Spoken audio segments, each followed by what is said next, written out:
Cette vidéo est consacrée à la méthode read de notre manager. Nous allons voir comment implémenter la méthode read qui est censée récupérer un objet contact à partir de son identifiant. Et ensuite, nous verrons la méthode read all qui récupère tous les objets contacts de la base de données. Donc pour la méthode read, il va nous falloir préparer une requête. Alors pour pouvoir préparer une requête, il nous faut déjà disposer d'une connexion à la base de données. Or, comme cet objet connexion va nous être utile dans toutes les méthodes, on va l'initialiser dans le constructeur. D'ailleurs, nous l'avions mis en commentaire. Il va nous servir à initialiser la connexion à la base de données. C'est-à-dire qu'ici, je vais créer, ou plutôt initialiser ma variable PDO que j'avais précédemment déclarée, et je vais créer un objet PDO. Je vais préciser le DSN, donc c'est-à-dire le serveur que j'utilise, c'est-à-dire MySQL. Ensuite, je vais utiliser le nom de mon serveur, donc moi c'est un serveur en local. Et ensuite, je vais préciser le nom de la base de données qui est agenda.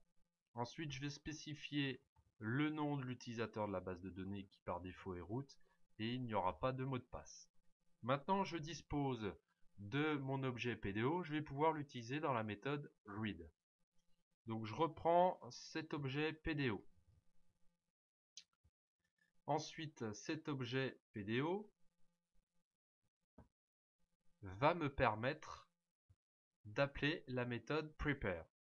Ensuite, j'écris la requête SQL qui va me permettre de récupérer un contact à partir de son ID. Je vais utiliser les paramètres nommés. Donc je vous renvoie sur la playlist qui porte sur PDO sur ma chaîne YouTube si vous voulez comprendre les requêtes préparées. Donc ma requête est maintenant préparée, il faut que je la récupère. Et lorsqu'on connaît les classes PDO, on sait que la méthode prepare renvoie à méthode PDO statement. Or, j'avais prévu dans mes propriétés d'objet de récupérer cette valeur dans une propriété justement d'objet. Donc je reviens ici et je vais donc affecter à ma variable d'objet PDO statement le résultat de la préparation de cette requête. Maintenant, je vais lier les paramètres. Donc, liaison des paramètres. Alors ici, j'en ai qu'un seul puisqu'il s'agit de mon paramètre ID. Je vais donc utiliser mon PDO statement pour faire la liaison. Et je sais que nous disposons de la méthode bindValue pour faire notre lien. Donc, je reprends le paramètre nommé que j'ai utilisé précédemment. Je vais lui affecter la valeur de ID, c'est-à-dire la valeur passée en paramètre, tout en indiquant ici que mon paramètre va être de type entier. Maintenant, je peux exécuter la requête. Pour cela, je vais utiliser donc ma variable PDO statement sur laquelle j'applique la méthode execute. Cela va me renvoyer un booléen. Alors vrai si l'exécution a correctement fonctionné, false en cas d'erreur. Donc je vais faire un test maintenant qui va m'indiquer si justement ma création a échoué ou pas. Pour cela, je vais donc tester ma variable execute is OK.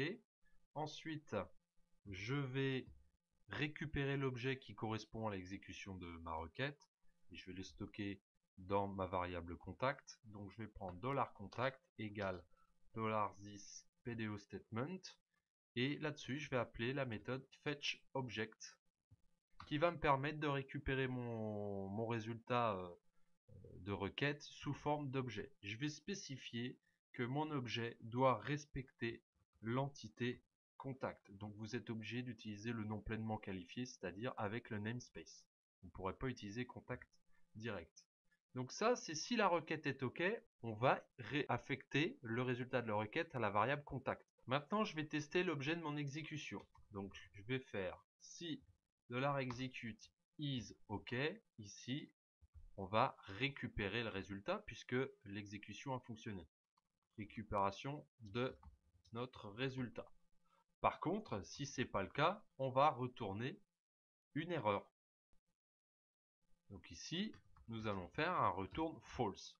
Pour l'instant, on correspond à la documentation où j'ai dit que ça retournait un booléen qui était false si une erreur survient. Maintenant, on va s'occuper du cas justement où l'exécution s'est bien passée.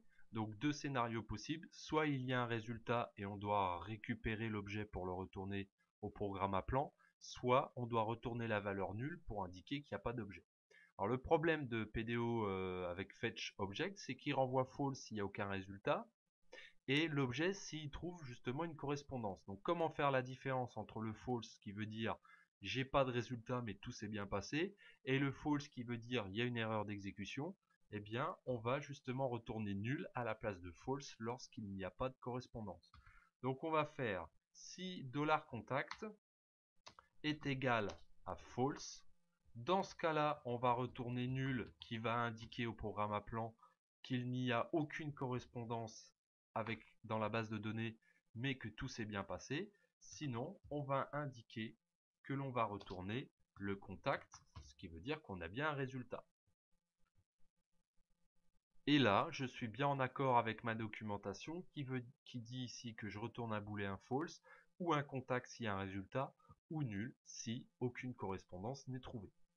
Maintenant, j'ai terminé la méthode read. On va s'intéresser à la méthode readAll qui va nous permettre de retourner, comme je l'ai mis dans la documentation, soit un tableau de résultats plein ou vide, soit un booléen false qui va nous indiquer une erreur. Pour faire cela, je vais préparer, ou plutôt ici, je ne vais pas utiliser de requête préparée puisque j'ai aucun paramètre dans ma requête. Je vais donc utiliser directement la méthode query. Ça va me retourner un objet PDO statement, donc c'est-à-dire l'exécution de la requête. Je vais construire un tableau d'objets, une construction d'un tableau d'objets de type contact. Je vais l'initialiser à vide parce que s'il n'y a aucun contact, je vais retourner un tableau vide. Ce qui correspond bien à ma documentation. Ici, j'indique que je retourne un tableau qui soit contient des contacts, soit qui est vide.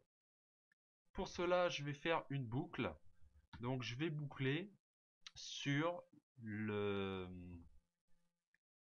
méthode fetchObject qui me retourne justement un objet, comme on l'a vu tout à l'heure dans la méthode read, je l'avais utilisée, donc ligne 68. Alors cette méthode elle a une particularité, c'est que je l'ai utilisée précédemment, mais ma requête ne renvoyait soit 0 résultat, soit un seul au maximum. Là, la différence, c'est que je vais avoir plusieurs résultats si j'ai plusieurs réponses dans la base de données. Alors pour faire cela, donc déjà on va indiquer que l'on veut des objets qui respectent la classe contact. Et en fait, cette méthode-là a pour fonctionnalité de récupérer l'objet courant et de placer le curseur sur l'enregistrement suivant. Donc si on a 10 enregistrements dans le jeu de résultats de la requête, eh bien je vais récupérer le premier, puis le curseur va se placer à la deuxième ligne en attendant que je réappelle la méthode fetchObject. Donc ce qui veut dire ici, je vais récupérer contact. Et lorsque contact vaudra false, ça voudra dire qu'il n'y a plus d'objet à récupérer. Et du coup, on sortira de la boucle tant que. Ici, je me place dans le while. Maintenant, j'ai juste à alimenter mon tableau de contact en lui affectant le contact que j'ai récupéré ici grâce à la méthode fetchObject.